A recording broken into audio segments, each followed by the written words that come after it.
Hello students, good morning to everyone. So today I hope my topic will be interesting for you. And the topic I'm going to take is today is about spinal and epidural anesthesia. I hope you'll be enlightened with some basic history. So you know what is spinal anesthesia, no? So something you're going to give in the vertebral column. You're going to check the vertebral column, check the spinal cord, and you're going to give drug in that area. So that once you're giving the drug in that area, it is going to cause loss of sensation and motor loss will be there below the umbilicus. So the surgeons will be easy to perform the surgery. So that is why we want to give spinal anesthesia. So before going into the depth of spinal anesthesia, I will briefly like to give a brief discussion about the history of spinal anesthesia. So what is spinal anesthesia? Who discovered? Yes, it was August Baird. He discovered in 1898. So that is the introduction of spinal anesthesia. And next it is about caudal anesthesia. What is caudal anesthesia? So some drug which you are giving in the caudal space. So caudal space is the lowermost portion in the spinal region, isn't it? So near the lumbar region, you will have the caudal region. So there we are going to give anesthesia. So that was introduced in the year 1901 by Kathleen. And next thing you have a lumbar epidural anesthesia. That is epidural anesthesia. Instead of spinal anesthesia, we can also give epidural anesthesia. What is this? In spinal anesthesia, we are going to give the drug in the subarachnoid space. So the drug will go and mix with the CSF and start acting. Whereas in your epidural anesthesia, the drug is mainly given in the epidural space. So this is called as epidural anesthesia, and that one is called as spinal anesthesia. So epidural anesthesia was first discovered in 1921 by Pages. And what is this? You'll see, you're seeing something like one needle, Tohi needle. So what is that needle? That is nothing but your epidural needle. So this Tohi needle is an epidural needle where we are going to give epidural anesthesia. And this was discovered in the year 1945. Okay, so this thing I know you'll be knowing about this anatomy. So it is a vertebral column, the membranes, the spinal cord, everything. So see, look at the curvatures. You have the cervical vertebra, thoracic vertebra, lumbar vertebra, sacrum, and the coccyx. So our aim to give anesthesia, spinal anesthesia, will be mostly in the lumbar vertebra. So the anesthetist is more concerned about the lumbar vertebra. So lumbar vertebra, how many vertebrae are there? So you have L1, L2, L3, L4, and L5. So the anesthesia going to be given in the lumbar region. So before going to the anesthesia, you should have a brief idea about the anatomy. So the vertebral column, then what is the membranes? Membrane surrounding the spinal cord. It will be dura mater, arachnoid, and the pia mater. And see this vertebral column, each vertebra will be having ligaments, supraspinous, interspinous, ligamentum flavum. Now this ligamentum flavum is the most important ligament, because once we enter into the ligamentum flavum, we'll have a loss of resistance, and then we will know we'll be into the subarachnoid space. So you should know what are all the ligaments through which the needle is piercing. So first is the supraspinatus, interspinatus, and then the ligamentum flavum. So next is, this is the anatomy. See, you can see, the intervertebral disc, the intervertebral foramen, the spinous process, vertebral body, all the structures can be seen. And see this, the curvatures of the vertebral column. See, can you see the curvatures? So this is the curvature of the vertebral column. See how the fetus is appearing, the newborn at 4 years, what is the changes? And at an adult, you have the changes. So the primary curvatures will be in the thoracic region and the sacral region, and the secondary curvature will be in the cervical and the lumbar region. So this is a brief discussion of the curvatures. And see this, how the curvature is going to be useful for our spinal anesthesia. Can you see the highest point at third lumbar vertebra is the highest point, and the lowest point of thoracic is the fifth thoracic vertebra. So why this we are giving importance is the drug which you are going to give in the lumbar region will be within this space. So it will not go up and ascend to the thoracic region, and neither it will come down through travel to the sacral region. It will be constrained within the lumbar region. That is why we are more bothered about the curves. So this is how the curves will be predicted. And see, this is the spaces. You have the ligamentum flavum, epidural space, the cerebrospinal fluid, all this is been a pictorial representation. Can you see? All this is there. So you have the blood vessels, connective tissue, fat, and these are spinal nerve roots are there. So briefly, where does the cord ends in the adult is at L1. So the ending of the spinal cord is ending at L1. So we should be knowing it, because why it is important for the anesthetist is once the cord ends at L1 level, you can give spinal anesthesia below this level. That is, the spinal cord will not be damaged by your technique. So that we select the place between L2, L3, L4 and L5. So anywhere between these space, you can give spinal anesthesia. And see the spinal needle. Can you see the spinal needle entering? So one needle is entering into the subarachnoid space and the other needle is, see, it is entering into the epidural space. And the morphology variation, cervical level, thoracic level and lumbar level. So now, how are you going to locate how to give spinal anesthesia? This is a small surface anatomy. So when you're making the patient sit, you ask the patient to sit, you're going to paint that region and you're going to locate the space. So how are we going to locate whether it is between L2 or L3 or L3 or L4 or L4 or L5? How are we going to locate? So what you're going to do, you first select the highest point of iliac crest. So both the right side and left side, you select the highest point of iliac crest. And then what you're going to do is you're going to draw a line between these two iliac crests. So once you draw the line, that line will cross the fourth lumbar vertebra. So this is the point. Okay. So now you will have an idea. Okay, the line is at the fourth level, fourth lumbar vertebra. So above will be the third lumbar vertebra. Below will be the fifth lumbar vertebra. So with this technique, we can able to identify the space. And next, this is the dermatome level. So when are you going to give the spinal anesthesia, the most important thing is at what dermatome level the drug is going to get blocked. So this, what is a dermatome? It is the area of skin innervated by a sensory fiber of a single spinal nerve. So roughly for the anesthetist, what we do is we roughly take as T10. So T10, can you see it is at the level of umbilicus, and T6 will be at the level of xiphoid, and T4 will be at the level of nipples.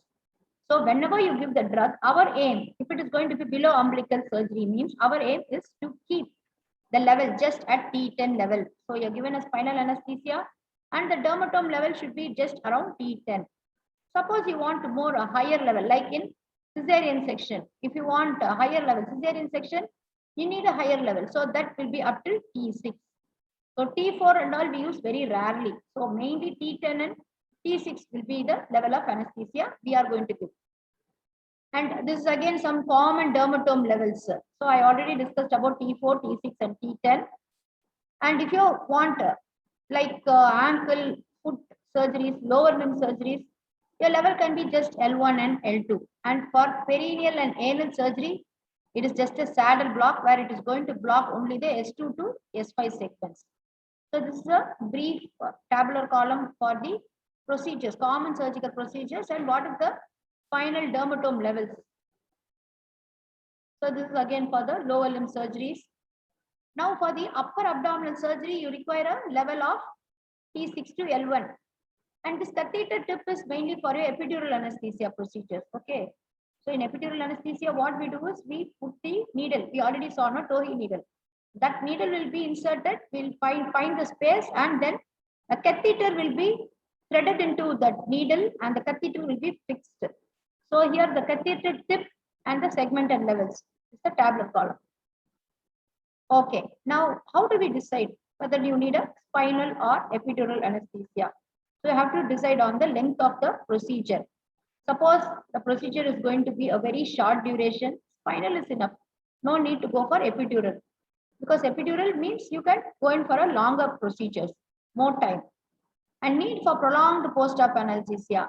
For this, you need an epidural, because in spinal anesthesia, we're giving the drug It will take around 45 minutes time, and with this we will get ended. But for epidural anesthesia, we need a prolonged post-op analgesia can be given under epidural analgesia. So the catheter we have already placed, you're going to give the drug, and this can be even for 48 hours, you can keep this. And the next important factor is the comorbid illness. So you have to think whether the patient is having diabetic or hypertensive, and according to that, we have to decide whether we can give spinal or epidural. So now coming for the indications, where all you give spinal anesthesia, where all we want to give? Yes, we want to give for lower abdominal surgery, obstetric and gynecological surgery. What is the obstetric surgery? Your section, C-section, LSCS. What is the gynecological surgery? Like hysterectomy or vaginal hysterectomy, abdominal hysterectomy. All these will be needing your spinal anesthesia. Then any lower limb surgery, an orthopedic lower limb surgery, it could be a fracture, plate fixing, or can be some procedures in the joint, anything can be given under spinal anesthesia. The next is the perineal and rectal surgery. So what are all the perineal and rectal surgery, you know, like you have hemorrhoid, no? So hemorrhoidectomy can be done. So anything in the perineal region or rectal region, you can go in for your spinal anesthesia. And the next indication is you want to give a analgesia, post-op analgesia. This will be done under epidural analgesia. So you can go in for post-op or French chest. Labor analgesia also, you can put the epidural needle and keep it. And for chronic pain management also, you can give an epidural anesthesia. So early we saw what are all it is indicated. So now we are going to see the contraindication of spinal anesthesia. So we have two types. One is absolute. Absolute means should not give. No. Relative means okay, you have to think back. So you have absolute, a patient refusal, patient may be uncooperative, or patient have severe hypovolemia or coagulopathy. There can be local infections at the site where you're going to give the injection, or you can have a raised intracranial tension. So whenever there is ICT is raised, you're not supposed to give spinal anesthesia because there will be cerebral coning. Coning can occur. So you're not supposed to give whenever there is increased pressure within the brain. And what are all the relative contraindications? You have a neurological disease, chronic back pain. So if with the back pain, if you're going to give spinal anesthesia, the patient is going to keep on complaining that I am having back pain. It is because of my spinal anesthesia. So try to avoid spinal anesthesia in these patients. And again, whenever there is infection at the site of injection and any unknown duration of the surgery, you don't know what is the duration of surgery. So if it's going to be a very prolonged surgery, no point in giving spinal anesthesia. So these are the contraindications of spinal anesthesia. So, okay. So what are the things, what are we going to disclose? Consent. How are you going to get a consent for spinal anesthesia? So before for any procedure you're going to go, you have to obtain a consent from the patient, asking the patient, telling the patient, this is the procedure I'm going to do. And are you willing to undergo this procedure? So all these things should be taken into consideration. So first thing you want to disclose is the failure. Yes, I can give spinal anesthesia. Maybe the spinal anesthesia may not be taken, and automatically I can convert the patient into general anesthesia. So that consent should be obtained first. The next is paresthesia. After giving spinal anesthesia, after the procedure is over, there might be some numbness in the lower limb. So this also should be explained to the patient, because after the surgery, the patient keep on telling, I'm not able to move my limbs, I'm having some numbness. So you should be able to explain the procedure, complications of spinal anesthesia. Another important one is back pain. You have to explain about the back pain. See, not all cases will have back pain, but some patients do have back pain, and this should also be obtained in your consent. Okay, now what is this PDPH? This is post-dural punctural headache. So what happens when we are giving a spinal anesthesia or an epidural anesthesia, you might accidentally puncture the dura, and there is going to be a lot of CSF draining, and because of the draining, there is going to be some alterations taking into the brain, and the patient will have severe headache. This headache will be mostly in the post-op period. So you have to explain to them that after the anesthesia, you may or may not have a headache. And last is your infection. At the site of giving injection, you get infected, but all these are least complications. So however, whenever you're getting consent from the patient, you have to discuss all these points and get the consent. So this is the mechanism of neuraxial block. So what is the mechanism is the local anesthesia. What drug we are going to give? We are going to give bupivacaine injection, bupivacaine 0.5% heavy. So why heavy means the density of this drug is higher than that of the CSF. So we are calling that as heavy. So this local anesthesia drug. So what are we are going to use bupivacaine. This is going to bind to the nerve tissue and this is going to block the nerve transmission, and that is the neuraxial blockade. And again, there's going to be superficial and deep portion of the spinal cord and spinal nerve roots will be blocked. So again, you have a differential nerve blockade. This is just a brief thing you have to know, where you have a sympathetic blockade, motor blockade, and blockade of your small nerve fibers. So according to this blockade, you have the differential blockade can be done. So this is the differential nerve blockade. So the fastest and the slowest nerve fibers which is going to act. And another important thing is what are the factors that is going to affect the local anesthetic distribution. So unless the drug acts distributed, an adequate anesthesia can be obtained. If it is not acting, the anesthesia will not be obtained. So what are all the important factors is the dose of the drug you give, the validity of the drug, what is the volume of CSF present, what is the age of the patient, the positioning of the patient, and the needle, what type of needle you use or what type of injection you give. So all this is important. Another important factor is the drug volume, the concentration of the drug, and what is the temperature of the drug, the viscosity of the drug. Again, another important thing is the weight and height of the patient and the spinal anatomy is also important. And lastly, we need whether the injection is hypobaric. As earlier I taught you, hypobaric means the density of the drug will be lower than that of CSF. Hyperbaric will be more than that of CSF. And the needle type and the orifice, all these factors are going to take part in the factors affecting the distribution of the local anesthetic drug. And all this is the factors, as I said, no, hypobaric, hyperbaric, isobaric. And these are the less important factors. Now, we will mainly discuss on the technique. So the 4 P's: preparation, position, projection, and puncture. So you have to remember the 4 P's. That is how are you going to prepare the patient, how are you going to position the patient, and the projection, and finally how are you going to puncture, at what side or what level. So these will be discussed. So here you have the preparation.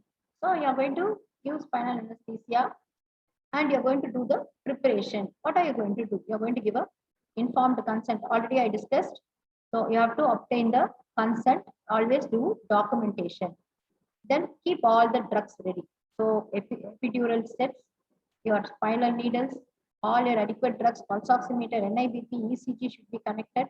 The spinal tray should be made ready. What are the things? See the picture. You can see the picture. What are all they have kept? They have kept some scissors, gauze, needles of different sizes, then sterile towel, spinal needle, everything, and the local drug. Everything should be arranged in the spinal tray. And see, these are the needle, different types of needle. You have Twinkies needle, Sprout, Whitcare, Green, all this. So the routine needle we use is a Twinkie Babcock's needle. So with this needle only, we are going to conduct the spinal anesthesia. And this is why you use a pencil or a cutting needle, because if you're going to use a cutting needle, there's going to be more injury to the dura mater and more CSF leakage. If you're going to use a pencil pinpoint needle, this will have a less injury. So that is why we are showing the differentiation between a pencil pointed and a cutting needle. So now coming to the position. So what are the different types of position? So lateral position, lateral decubitus. This is the most popular and the patient comfort. And next is the sitting position. Sitting position, it will be, you have to make the patient sit, and this especially in case of obesity and scoliosis. And also these patients, it's easy to identify the face. And here in sitting position, The hypotension will be more common in the sitting position. Another one is the prone position. So in the prone position, see in the picture, the patient is in the prone position and you have to give a spinal anesthesia in this position. So the position name is called as jackknife modification. And here mainly you use your hypobaric drug. Don't use hyperbaric, only hypobaric. And this position is mainly used for rectal and perineal surgery. So this is very rare we use. The main positions we use is the lateral position and the sitting position. Prone position we don't use mostly. And see the lateral position, how the structure is made. See the average patient lateral position ready for lumbar position, and the vertebral column is, see how it is horizontal too, and see the positioning. So this is the inclination you have to make in women and men. Next you're coming to the, so we've seen the preparation, we've seen the positioning, and the third P will be your projection, and the fourth P will be your puncture. So whether you're going to choose, where are you going to choose your puncture? So where are you going to do? In the midline or paramedian? So usually we go in for the midline. So midline procedure is more common. Paramedian, why we use paramedian? Whenever you have a difficulty in the technique or there is calcification, especially in old age, the lumbar vertebral bone, everything, the ligaments, everything will get calcified in old age. So for those patients, paramedian approach is more common. Whereas in a normal patient, you can go in for a midline approach. So then you have a Taylor approach. This is for L5 and S1 interspace. Usually in the umbilical pelvic procedures and neurological procedures, you can do this. So this are the major approach techniques.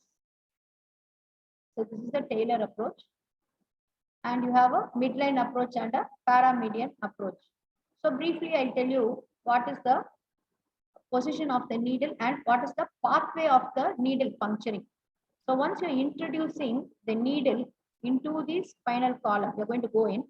First thing you pierce is the skin. So first will be the skin. The next layer you're going to feel is the subcutaneous fat. And the next third layer will be a supraspinous ligament, interspinous ligament. And finally, you'll be in the ligamentum flavum. Once you go into the ligamentum flavum, you will have the loss of resistance. And finally, you'll go into the dura mater and enter into the subarachnoid space. So then in the subarachnoid space, you will have the CSF where you're going to deposit the local anesthetic drug. And for the paramedian approach, everything is same, but a bit of difference is here you don't have the supraspinous and the interspinous ligament. Instead of that, you have a paraspinous muscle.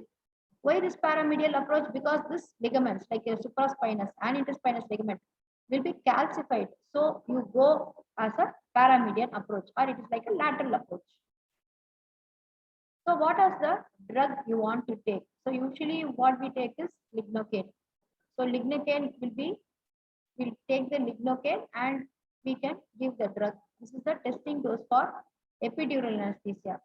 So coming for the spinal anesthesia, we are mainly giving bupivacaine, 0.5% bupivacaine heavy.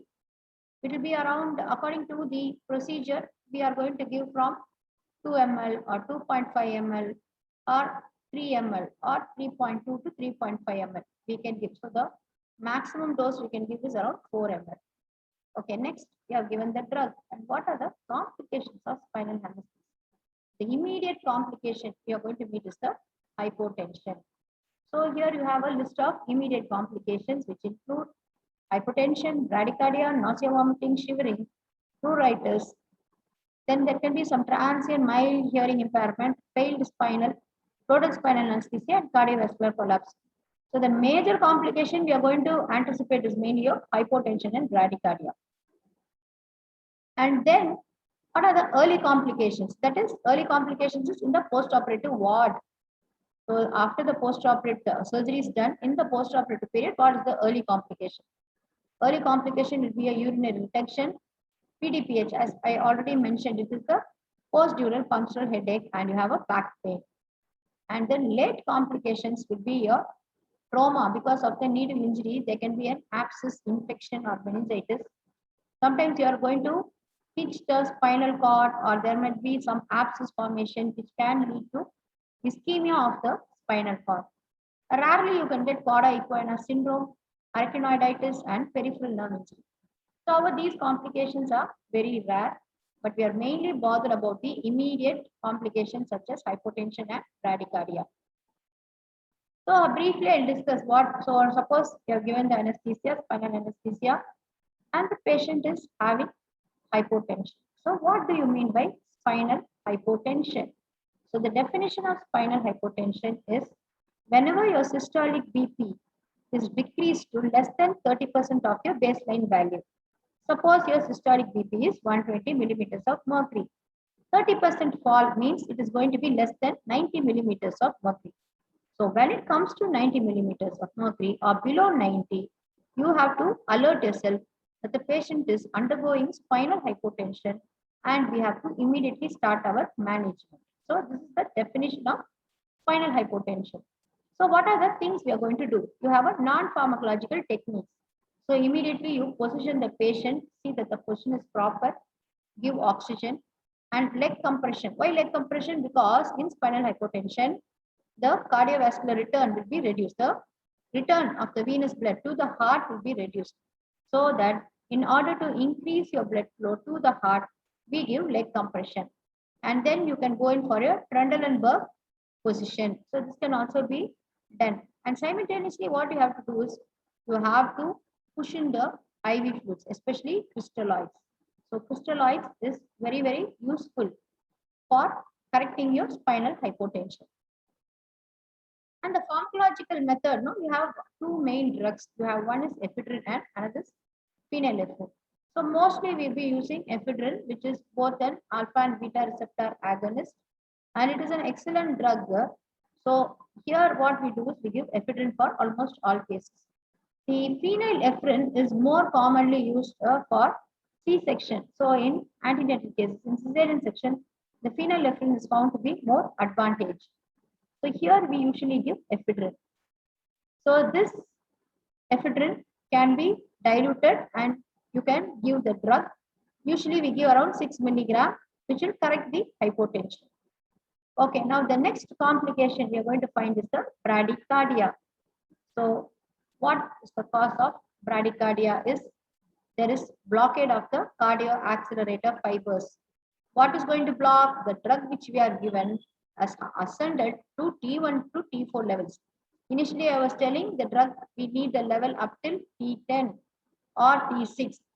Sometimes what happens? Accidentally, the drug goes and ascends up till T1, T4 level. And that time what happens? The patient will go in for bradycardia. So you have two important mechanisms. One is the Bainbridge reflex and the other is the Bessel-Jarisch reflex. So with these two reflexes, the bradycardia can occur. And how are you going to treat the bradycardia is you're going to give atropine or ephedrine to treat the bradycardia. The next is important complication is your nausea and vomiting. So because of your spinal hypotension or sometimes some intrathecal additives will be had. Additives means in order to prolong the duration of action, we will add some morphine or clonidine or buprogesic, fentanyl. Some drug will be added along with the bupivacaine. So that time patient can have nausea and vomiting. So these nausea and vomiting, how are you going to prevent is you can give your ondansetron injection or ranitidine injection can be given for these patients. So you can also give glycopyrrolate in order to reduce your postoperative nausea and vomiting. So next important complications will be your failed spinal. So what is a failed spinal? Whenever there is no block, okay, the block may be insufficient or unilateral or patchy, or the duration may not be sufficient. That is a failed spinal. So another important complication is postural functional headache. As I already mentioned, this will be occurring only after 24 to 48 hours, and sometimes it may appear within 7 days and usually disappears by 14 days. So mostly you have the headache comes whenever the patient is sitting upright. So whenever the patient sits, he will complain of lot of headache, throbbing headache, especially in the frontal and retroorbital region. Once he lies down, the headache disappears. So with this, you can identify, okay, the patient is got post-dural functional headache. So you can get alerted. So usually why you have this headache is because the CSF has been lost. There is a leakage with your spinal or epidural. Lot of CSF has been leaked out. So there is intracranial pressure changes are taking place. So as a result, you have headache. So the headache will be most least with a smaller gauge spinal needles. So that is why we are using now more of 25 gauge. Can you see the incidence is very, very low with your 25 gauge and 24 gauge and 27 gauge spinal needle. Whereas with your 22 and 23 gauge spinal needle, the incidence of post-dural function headache is more. So management is usually it is conservative because the headache will disappear. So conservative is ask them to take adequate bed rest and ask them to take adequate fluid. Lot of oral fluids can be taken. Suppose the patient is having vomiting, you can start a IV line and you put a abdominal binder. This is for your venous return, improves the venous return. And suppose the headache is still not going, you can ask for some paracetamol or oral analgesics can be taken. And caffeine, what is the role of caffeine? Caffeine potent vasodilator. So you can take caffeine tablet or what other thing you have caffeine? You have a coffee. So a cup of coffee can also relieve your headache because coffee contains a lot of caffeine. So you can give a coffee also. And finally, if it does not work, all these above measures is not going to work, you go to give a epidural blood patch. So it is nothing but you draw around 15 to 20 ml of blood from the patient and you introduce into that epidural needle and it will get clotted and it will act as a patch. So this is the last step in the prevention of PDPH. So this is the ASRA guidelines recommended. What are the things should be used when you're going to give a spinal anesthesia, like mask wearing. You have to remove your bangles or your rings, whatever you're wearing. A thorough hand washing is important. Put a sterile surgical gloves, cap, and draping should be done. And you always use your chlorhexidine solutions as an antiseptic of choice. So the accuracy you can do is whenever you are not able to find with the anatomical landmarks because of obesity or scoliosis, always you can use an ultrasonograph. So with this, I am ending the topic of spinal anesthesia. I hope I have enlightened some few points in this. I hope it will be useful for you. Thank you.